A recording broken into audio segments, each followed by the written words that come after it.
दोस्तों अभी 2025 model special जो सीएनसी कटाई के अंदर आपको नज़र आ रहा है, स्पेशल चादर का इस्तेमाल किया गया इसके अंदर। इसकी मुकम्मल तौर पे कारकर्दगी की आपको गारंटी दी जाती है और स्पेशल ऑफर्स हैं इसके ऊपर। प्राइसेस के मुतलका, कीमतों के मुतलका अभी इससे फ़ायदा उठाने के लिए आप हमारे दिए गए नंबर पर रब्ता कर सकते हैं। अभी आपको वाज़ेह भी कर रहे हैं हम लोग, गंदम की कोई भी कंडीशन है, नमी है इसके अंदर, इसको काटने की गारंटी हम देते हैं। सीज़न लगाने के मुतलका सीज़न में ये मशीन आपको भरपूर साथ देगी और इसके साथ ही अभी फिटिंग के मुतलका भी मुकम्मल तौर पे आपको रहनुमाई हम देते होते हैं। जब भी आप आते हैं, विज़िट करते हैं, ट्रैक्टर कोई भी किस्म का है इसको चलाए बआसानी। इसके अंदर भी आपको मुख्तलिफ मॉडल मिल जाते हैं, चेन वाला मॉडल भी मिल जाता है, कैंची जो बेल्ट ड्राइव है इसके अंदर भी मिल जाता है आपको, और गियर बॉक्स के साथ जो आपको 3 बेल्ट ड्राइव है इसकी ऑप्शन भी मिल जाती है। ये सारे 2025 स्पेशल ऑफर्स के साथ अभी आपको मिल जाते हैं। 2025 मॉडल जो है कीमतों के मुतल्लिक़ का भी स्पेशल अभी ऑफर्स चल रही है, तो इनसे फ़ायदा उठाने के लिए आप हमारे दिए गए नंबर पर रब्ता कर सकते हैं।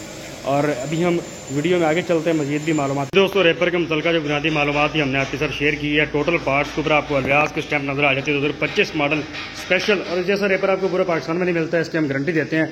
एक बार ये रेपर आप खरीदेंगे, साल साल चलाएंगे। 20-20 साल से जो हमारे दोस्त किसान चला रहे हैं अभी इस रेपर को लेकर। सीज़न के मुतालिक आपको मुकम्मल तौर पर गारंटी भी दी जाती है इसके रेपर को लेकर, और स्पेशली सीज़न लगाने के मुतालिक अगर आप सोच रहे हैं तो इस रेपर से बेहतर आपके लिए ऑप्शन कोई नहीं है। सीज़न के दौरान आपको कोई स्पेयर पार्ट्स की ज़रूरत होती है तो मुकम्मल तौर पे हम सपोर्ट करते हैं, आपको स्पेयर पार्ट की फराहमी की जाती है। और इसके अंदर जब सीज़न आपने भरपूर लगाना है तो ये मशीन आपको मुकम्मल तौर पर साथ देगी, इसकी गारंटी हम आपको देंगे। और इस मशीन के मुतल्लिक़ ख़रीदारी करना चाहते हैं, अगर आप ये कोई भी किस्म की मालूमात लेना चाहते हैं तो दिए गए नंबर पर आप रब्ता हमसे कर सकते हैं। वीडियोज़ की सूरत में हम ये मालूमात आपके तक पहुँचाते हैं, आपके फ़ोन तक पहुँचाते हैं सोशल मीडिया के थ्रू।